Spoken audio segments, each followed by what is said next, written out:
Jake Paul vs. Nate Diaz fight just happened. And personally for me, there's a lot of stuff that we can talk about. Is Jake Paul on another level? Let's talk about it. Big boss, say I'm living just ain't right. Go off. Sorry, but I do not. Yo, what is up, guys? It is your boy CB Prodigy here, and today I have another boxing video talking about Jake Paul versus Nate Diaz and the aftermath of what happened. So, as you know, Jake Paul completely outboxed Nate Diaz, which is obviously not a surprise by any means. But before we get into anything else, I just want to give a shout out to Nate Diaz for putting on a show for that fight. Whenever Nate was in there, I was literally laughing just because of his normal antics. And again, for him to go 10 rounds, the cardio king, he absolutely killed it. Now, from a boxing standpoint, I think Jake Paul was obviously going to win. Now, I personally had Jake Paul winning most of the rounds. It was just not even close. And anyone who says it was close is just lying. But that is exactly what we expected. Like, Jake Paul should have been doing that. You know, he put the pressure on in that first round, and it looked pretty scuffed from the beginning. And then Nate came out and was throwing combinations, and Jake truly didn't know how to handle it. It's just Nate didn't have enough power, but I mean, he's never really had that much power.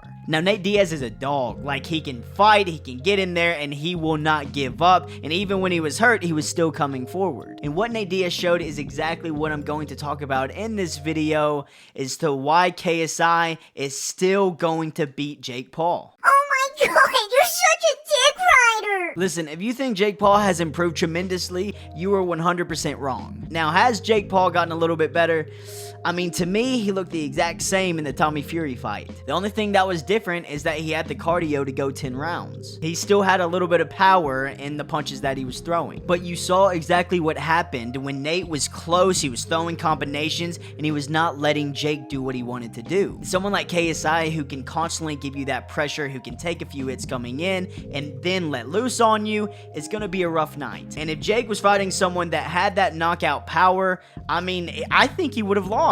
So I didn't want to make this video long. I just wanted to give my opinion on Jake Paul versus Nate Diaz and what that showed about Jake Paul. Now, this opinion could completely change. Of course, we have to see the KSI versus Tommy Fury fight. And again, I'm right down the middle because, of course, I love KSI. But, I mean, it's Tommy Fury. It's going to be a tough fight. I think after that fight, we will have a true indicator on who actually is the best in the YouTube boxing scene. But to end this video, KSI 100% beats Jake Paul. KSI vs. Jake Paul still will be a close fight, but I think this just goes to show that Jake cannot handle that pressure. And that's my opinion, and I'm sticking to it. Let me know what you think in the comment section below. It has been your boy CB Prodigy, and I'll see you guys next time.